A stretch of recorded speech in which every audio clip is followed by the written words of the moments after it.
바다에 큰 놀이 이렇습니다. 여기서 놀이라고 되어 있는데요. 무슨 뜻일까요? 어떤 분은 노을이라고 생각하시기도 할까요? 전형 노을은 아니겠고요. 너울이라는 말이 줄여져서 놀 이렇게 쓴 것 같습니다. 너울. 너울 그러면 우리가 기억나는 것이 있죠. 너울성 파도 들어보셨죠? 갑자기 파도가 들이닥쳐서 해변가에 서 있던 사람이 바다로 끌려 들어가는 무서운 경랑, 광풍, 큰 파도. 우리의 삶에, 우리의 인생길에 이와 같은 너울성 파도가 닥쳐올 때가 있습니다. 바다에 우리가 항해하고 있는 이 삶의 한복판에 너울성 파도가 갑자기 밀려오는 그러한 때에 오늘 우리에게 주시는 하나님의 말씀에 귀를 기울여야 할 것입니다. 오늘 23절의 이 본문 첫머리에 보면 배에 오르심에 제자들이 따랐더니 했습니다. 예수님께서 배에 오르시고 먼저 배에 타셨다는 말씀이죠. 제자들이 그 배에 함께 탔다, 이런 말씀이 되겠습니다. 첫 번째 우리가 생각해 볼 대목은 우리는 예수님과 한 배를 탄 사람들입니다. 한 배를 탔다 하는 겁니다. 같은 배, 바다와 같은 인생의 항해 가운데 내가 타고 있는 이 배에 누가 함께 타고 있느냐? 예수님께서 함께 타고 계신다. 예수님 타고 계신 그 배에 내가 함께 타고 있다. 우리 가정의 배, 우리 가족만 타고 있는 것 같지만 사실은 그 배에 예수님께서 함께 타고 계신다. 아니, 예수님 타고 계신 그 배에 우리 가족 모두가 다 함께 승선해서 그 한 배를 같이 타고 이 바다를 항해해야 되겠다 하는 것입니다. 한 배를 탔다 하는 거죠. 이 23절의 이 말씀은 바로 앞에 있는 18절 이하의 말씀, 그 문맥에서 또 살펴보아야 할 것입니다. 마태복음 8장 18절 말씀 자막에 좀 보여주시면 우리 한번 같이 읽어볼까요?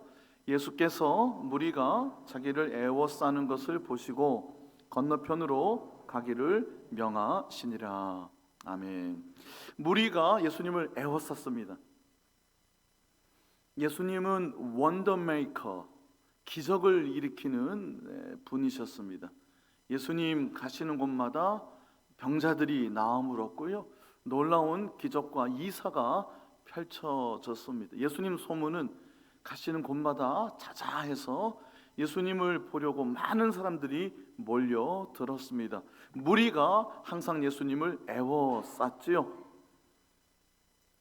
그럴 때마다 그런데 예수님은 그 몰려드는 수많은 무리를 보시면서 민망히 여기시고 불쌍히 여기시고 말씀을 가르치시고 병자를 고쳐 주셨으나, 그러나 때가 되면, 그 때라고 하는 것은 군중들이 예수님을 붙잡으려고 하는 때입니다. 예수님은 호련히 그곳을 떠나서 산으로 올라가시거나 빈들로 나가시거나 오늘 이와 같이 건너편 바다로 배를 타고 떠나셨습니다. 예수님이 큰 사건을 일으키실 때마다, 예를 들면 오병이어의 사건이 마태복음 14장에 이제 오늘 본문 뒤에 나오게 될 텐데요,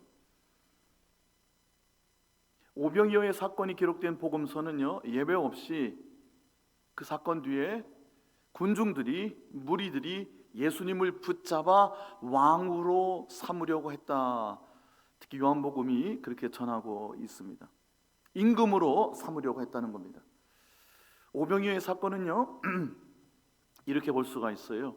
장정만 5천 명이 먹었잖아요. 군대를 조직할 수가 있게 된 겁니다.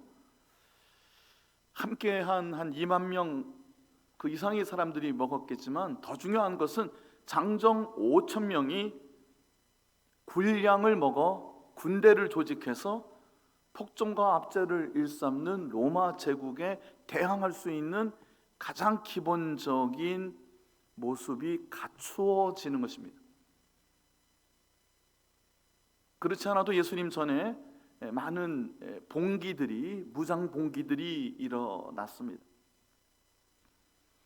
예수님과 같은, 이와 같은 기적을 일으키는 이는 없었어요. 전쟁을 하려면 무기도 있어야 되지만 사람이 있어야 되고요. 그 사람은 먹어야 됩니다. 군량이 비축되는, 그래서 로마와 맞설 수 있는 근거가 만들어지는 장면이었습니다.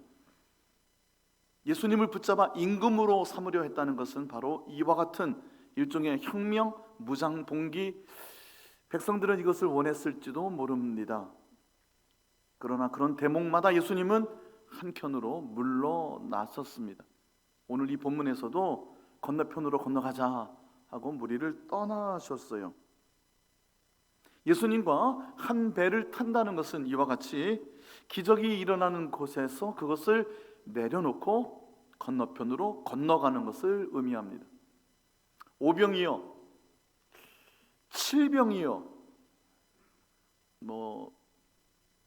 떡 7개를 가지고 4,000명을 먹이시는 장면도 그 뒤에 이어서 나오죠. 작은 물고기 몇 마리, 2마리라고 했는데요. 오병이어에 그 라임을 따서 7병이어, 보통 이렇게도 하지만 물고기가 꼭 2마리였던 것 같지는 않고요. 작은 물고기 2마리 이렇게 했는데 떡 7개로 4,000명을 먹이시기도 하셨습니다. 그 기적을 그런데 내려놓고 건너편으로 건너가시는 예수님을 쫓는 것이 예수님과 한 배를 타는 첫 번째 의미가 될 것입니다. 계속 이어지는 그 18절 이하의 문맥을 보면요, 19절에 한 서기관이 나와서 그랬어요. 랍비여, 어디로 가시든지 예수님을 따르겠습니다. 예수님 그 배에 나도 승선하겠습니다. 서기관은 어떤 사람이었느냐? 그 당시 가장 안정된 직업과 보장된 지위와 신분을 누리던 사람이었습니다. 존경받는 사람이고요, 경제적으로 여유가 있고요, 사회에서는 신망이 있고 안정이 되어 있는, 뭐 하나 아쉬울 것이 없는 사람이었을 텐데 그의 영적인 허기가 있었을 것이고 그의 삶에 찾고자 하는 갈망이 있었는데 예수님을 보고 예수님 그 배에 오르기를 원했습니다. 20절에 근데 예수님께서는 어떻게 대답하셨죠? 같이 한번 읽어볼까요? 예수께서 이르시되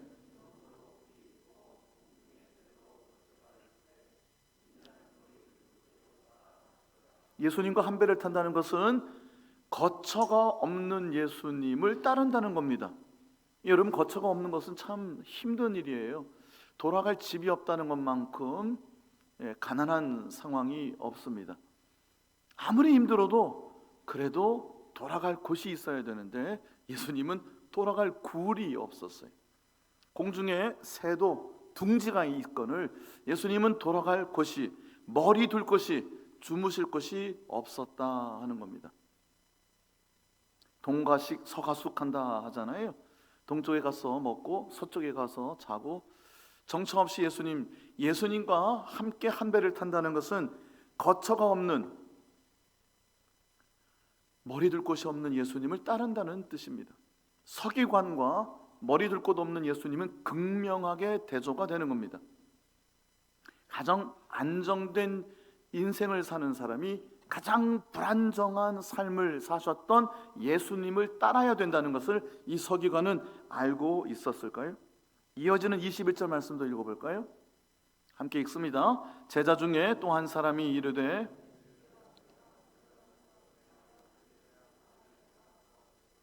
심지어는 서기관뿐 아니라 예수님을 이미 따르고 있는, 예수님과 한 배에 타고 있는 제자도 이렇게 예수님께 요청을 했습니다. 아버지가 돌아가셨어요. 장례를 치르고 오겠습니다.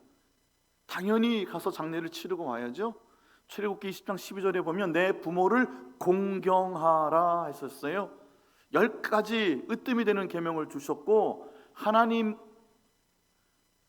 한 분만을 섬기려고 하는 계명 외에 인생에 주신 6가지 계명의 첫 번째가 부모를 공경하라는 율법입니다. 부모를 공경하는 것이 가장 높은 덕목에 있었던, 선행 중에 가장 으뜸이 부모를 섬기는 것이었고요, 하나님 말씀에도 첫 번째로 등장하는 율법입니다. 그런데 예수님이 뭐라고 하셨죠? 22절에 죽은 자로 죽은 자들을 장사하게 하라. 읽어볼까요? 시작. 예수께서 이르시되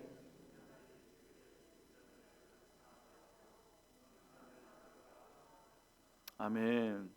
예수님과 한 배를 탄다는 것은요, 심지어는 아버지 장례를 치를 겨를도 없을 수도 있다, 이렇게 볼 수 있을 겁니다. 과장된 표현이시죠. 나중에 마태복음 이제 뒷부분에 가 보면요, 마태복음 10장 35절 이하에 가 보면 아버지와 딸이, 아버지와 아들이, 어머니와 며느리가 서로 불화하게 하려 왔다, 예수님이 그러셨어요. 검을 주려고 왔다. 내 부모를 나보다 더 사랑하느냐? 내 자식을 나보다 더 사랑하느냐? 예수님이 그러셨어요. 그러면 가족 간의 일륜과 천륜을 예수님은 뭐 다 무시하라고 말씀하신 건가요? 예수님을 따른다고 하는 것의 핵심 본질에 대하여 말씀하는 겁니다. 내 인생의 전 존재를 걸고 나의 모든 것을 걸고 그 배에 타야 된다는 말씀이에요. 배는 오늘날에서 교회를 의미합니다. 교회가 구원의 방주고요, 예수님이 타고 계신 그 배에 함께 탄다는 것은 교회 공동체에 함께 승선한다는 겁니다. 낭만적이고 목가적인 일만이 결코 아니다 하는 겁니다. 아버지 장사할 겨를조차도 없이 모든 것을 걸고 그 배에 타야 된다는 것을 전제하고 계신다 하는 겁니다. 예수님을 따른다는 것은 제가 방금 말씀드린 이 10장에 나오는, 마태복음 10장에 나오는 말씀의 핵심은 너희가 각각의 십자가를 지고 나를 따라야 된다는 말씀을 강조하기 위해서 심지어는 이와 같은 비유까지 말씀해 주시는 겁니다. 예수님과 한 배를 탄다. 과연 나는 내 모든 것을 걸고 예수님과 그 배를 타고 있는가? 이 18절에서 22절까지의 이 말씀을 주신 다음에 23절이 시작이 되는 거예요. 다시 23절을 한번 보여주세요. 오늘의 본문인데요, 같이 읽어봅시다. 시작. 배에 오르심에 제자들이 따랐더니, 이 짧은 한 말씀이 사실은 그 앞에 있는 문맥을 모두 다 요약하고 있는 겁니다. 예수님이 배에 오르시니 제자들이 같이 탔다는 것은 자신의 삶을 다 뒤로 던져버리고 예수님과 함께 한 배에 타 예수님에게 자들의 모든 인생을 걸었다는 뜻입니다. 여러분은, 저와 여러분, 정말 우리 주님 한 분을 목적하고 주님 한 분을 바라보고 우리 인생을 걸고 이 배에 타고 있는가? 바다에 큰 놀이 일어났어요. 오늘 본문 말씀을 중심으로 24절 이하를 이제 우리가 나눌 텐데요, 그 배경이, 그 시작이 이렇다 하는 겁니다. 물결이 너울성 파도가 치고요, 큰 놀이, 풍랑이, 경랑이 일어나고요, 그래서 배가 물에 침수되려고 하는 때였습니다. 24절 말씀이 그 말씀이죠. 근데 문제는 예수님이 보이지 않습니다. 예수님이 여기서는 주무시더라 그랬어요. 예수님이 한 배를 타고 있는 것 같은데, 예수님 믿고 의지하는 것 같은데, 근데 우리 눈에 예수님이 보이지 않을 때가 허다합니다. 내 안에 예수님이 계시다고는 하는데, 믿고는 있는데 정말 내 안에 예수님이 계시는가, 그렇지 않은 때가 허다하다 하는 겁니다. 예수를 막 깨우며 주여 우리를 구원하소서, 우리가 죽겠나이다, 막 이렇게 요란을 떠는 이 모습 속에 26절에 예수님이 이렇게 하셨죠. 말씀하셨죠. 믿음이 작은 자들아 그러셨어요. 마가복음 본문에서는 같은 사건에 예수님이 이렇게 말씀하셨어요. 믿음이 없는 자들이여 그랬어요. 예수님과 한 배를 타고 있는데 그 배에 타고 계신 예수님을 보지 못하고 있는 저들을 믿음이 작은 자들이여, 심지어는 믿음이 없는 자들이여, 이렇게 말씀해 주시는 겁니다.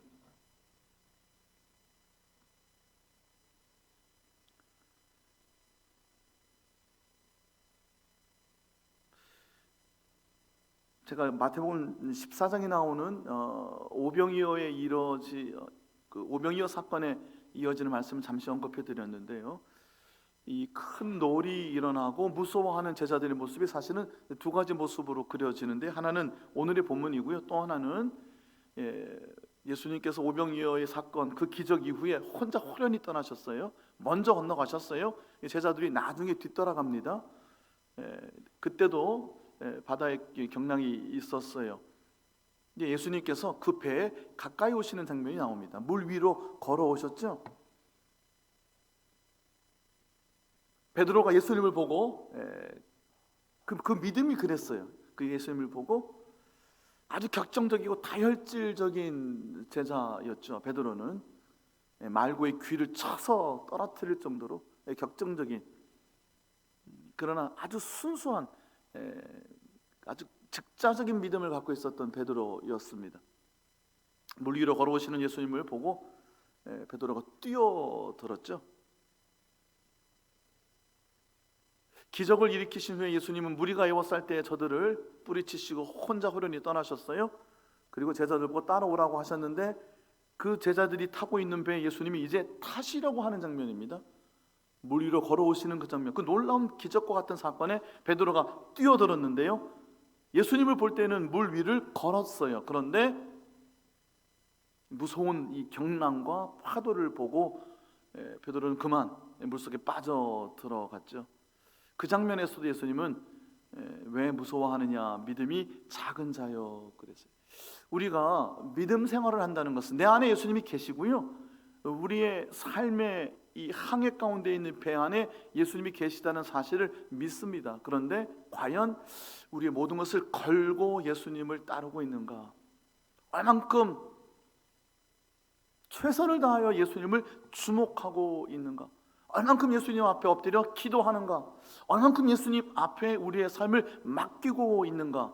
인생을 예수님께 걸고 있는가 하는 첫 번째 질문을 드렸고요. 두 번째는요, 내 안에 믿음이 있어요? 우리 배 안에 예수님 타고 계시는 것 같아요? 심지어는 나 혼자 가고 있는 배 같은데 예수님이 어느새 그 배에 승선하시려고 물 위를 걸어오고 계세요? 그런데 그 예수님을 보면서 동시에 우리는 이 큰 노를 함께 봅니다. 바다를 봅니다. 무서운 바다를 봅니다. 그럴 때는 우리가 그 바다에 빠지게 되고요, 이 두 가지가 교차하는 겁니다. 예수님을 보고 광풍을 보는 이 두 가지를 우리는 믿음 생활 가운데 교차하고 있는 것이에요. 우리의 믿음 생활은 결국 왜 너희가 믿음이 없느냐?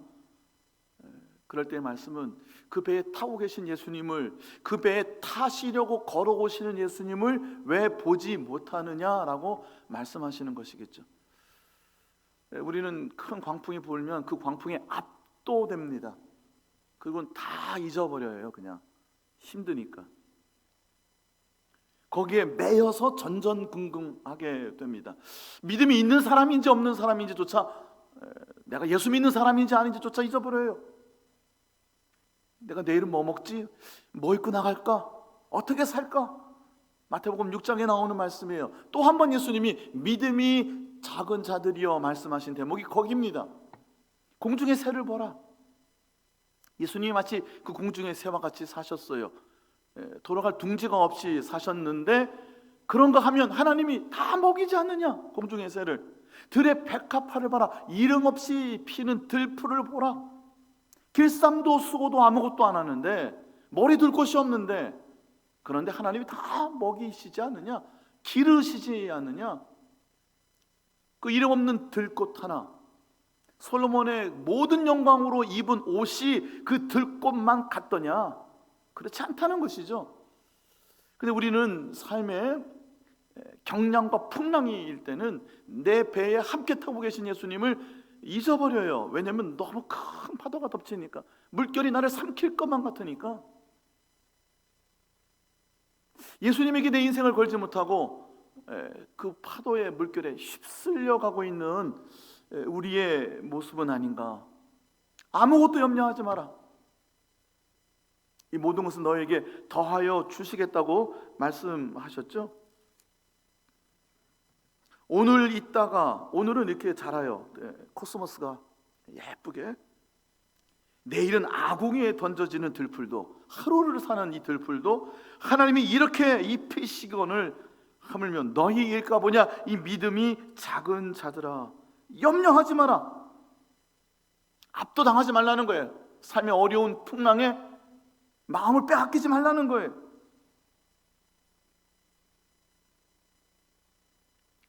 우리 삶의 배에 예수님이 타고 계신다고 하는 것, 주무시는 것처럼 말씀하시지도 않고 인도해 주시지도 않고 기적을 일으키시지도 않은 것 같지만 예수님이 분명히 우리가 가고 있는 이 항해 가운데 우리의 배에 함께 타고 계시는 줄로 믿습니다.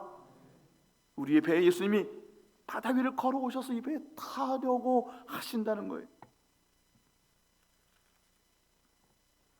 그 예수님은 어떤 예수님이셨죠? 다 내려놓고 호련히 떠나셨으나, 건너편으로 가셨으나, 그러나 방금 장정만 5,000명을 먹이신 분이에요.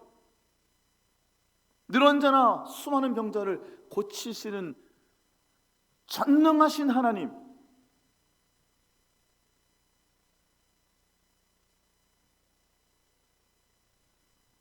그 놀라운 기적들을 일으킴에도 불구하고요, 지난주에도 잠시 이 말씀을 언급한 적이 있는데, 바리새인들, 사두개인들, 예수님이 악하고 음란한 세대라고 말씀하셨던 저들은 하늘의 표적을 요구합니다.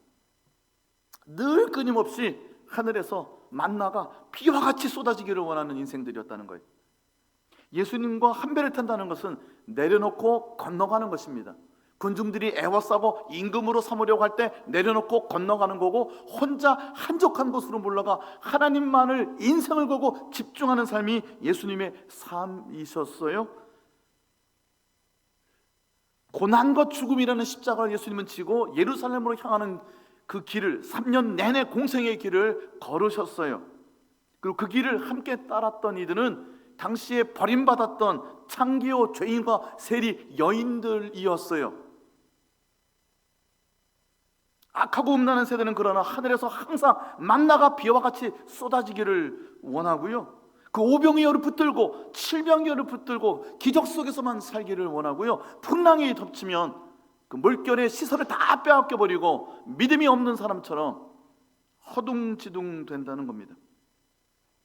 말씀을 마무리해 보겠습니다. 요즘 새벽에는 민수기를 함께 읽고 있는데요, 민수기 13장 본문을 최근에 읽고 있습니다. 민수기 13장 27절 28절 말씀, 어저께 나눈 본문인데 어저께 아침에 본문을 좀 보여주시면 함께 읽어보도록 하겠습니다. 시작. 모세에게 말하여 이르되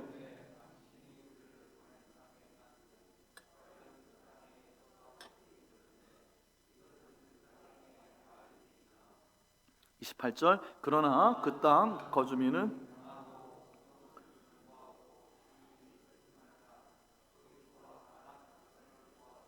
여러분 잘 아시는 말씀이죠. 가나안 땅을 정탐하려고 12명을 보냈어요. 각 지파에서 한 명씩 지휘관을 뽑아서 보냈습니다.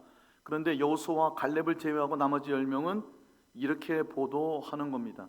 다시 27절을 보여주시면요, 그 땅은 하나님이 너에게 주리라 하신 아름답고 광대한 젖과 꿀이 흐르는 땅이었어요. 예수님, 하나님께서 들어가서 보라고 하셨어요.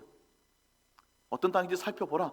그래서 이 맨 남쪽에서부터 맨 북쪽에까지 종횡으로 40일 동안 샅샅이 가나안 땅을 살펴보았어요. 그리고 하는 말이 이 두 절 말씀인데요, 과연 하나님 약속하여 주신 대로 젖과 꿀이 흐르는 아름답고 광대한 땅입니다. 맞습니다. 그리고 그 땅에 에스골 골짜기에서 포도철이었는데요, 에스골이라는 말 자체가 포도송이라는 말입니다. 큰 포도송이를 메고 돌아와서 그 증거를 백성들에게 보였어요. 그런데 28절, 이 배에 가나안으로 가는 저들의 인생길에 하나님께서 동행해 주시고 함께 계셨어요.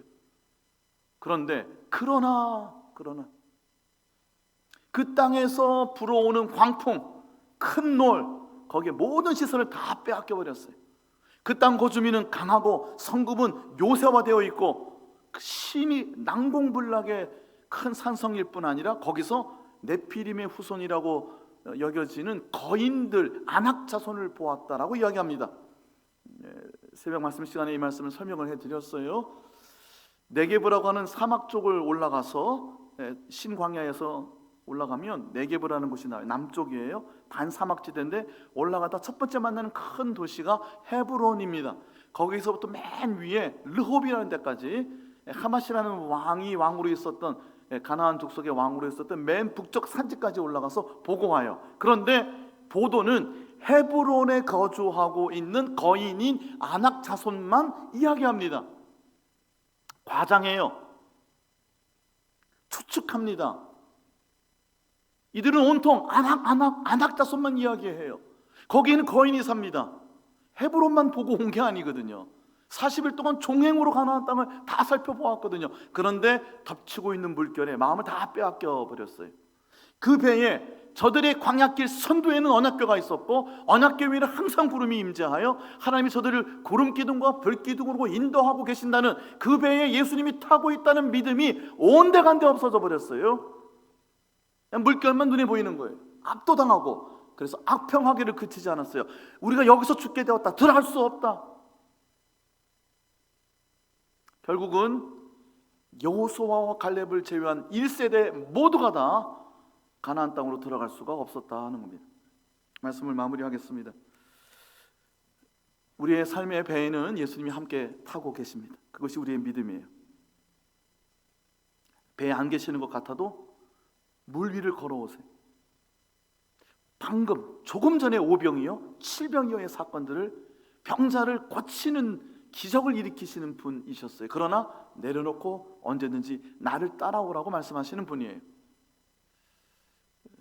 어려운 일이 있어요. 막연하고 희미하고 보이지 않습니다.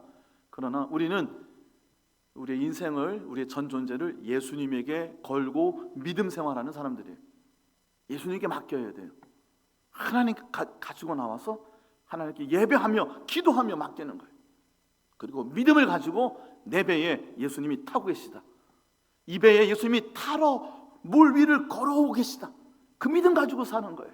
때로는 우리에게 모든 것을 던지고 예수님만을 따라가는 대목도 나타날 수 있어요. 그 믿음만 있으면 우리의 전 존재를 다 걸고 예수님만을 집중하고 예수님만을 선택할 수도 있을 거예요.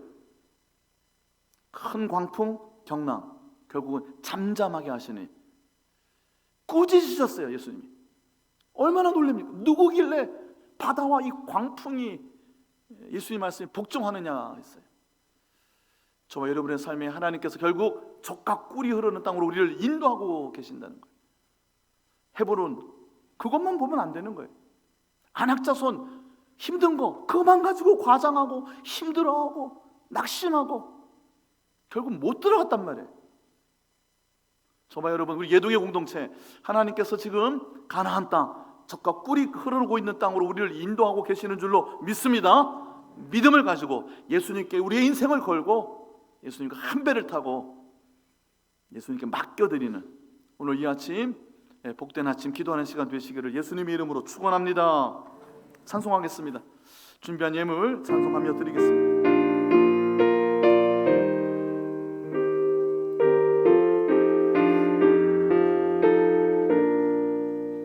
구주여 광풍이 불어 큰 물결이 일어나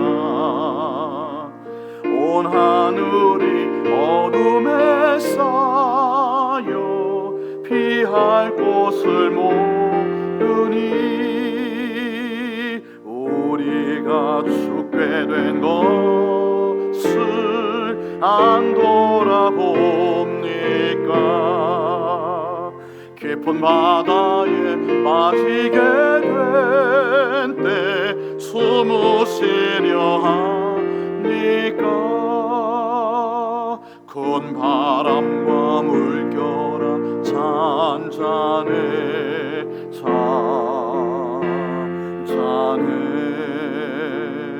사납게 뛰노는 파도나 저 흉악한 마비나 아무것도 주 편안히 잠들어 누신 배 엎어놓을 능력이 없도다. 주의 슬픈 발을 꾸짖어 잔잔해 잔잔해. 주의 슬픈 발을 꾸짖어 잔잔하라. 구주여 떨리는 내 맘 저 풍랑과 같아서 늘 불안에 쌓여서 사니 날 붙들어 주소서. 세상의 풍파가 나를 삼키려 합니다. 지금 죽게 된 날 돌아보사 곧 구원해 주소서.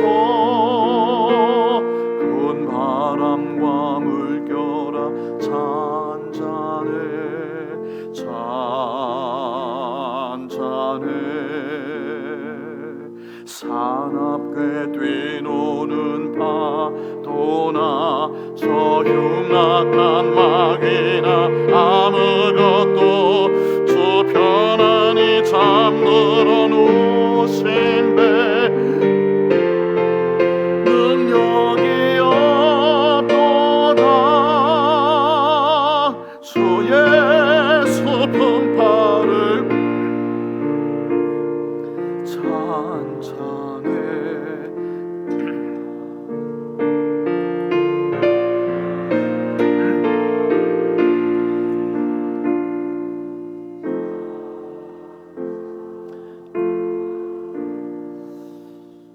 주님 감사합니다. 오늘도 12월을 이 한 달을 2022 한 해를 그리고 다가오는 2021년 한 해를 아니 우리의 전 인생을 우리 가정을 주님께 다시 맡겨드리기를 원합니다.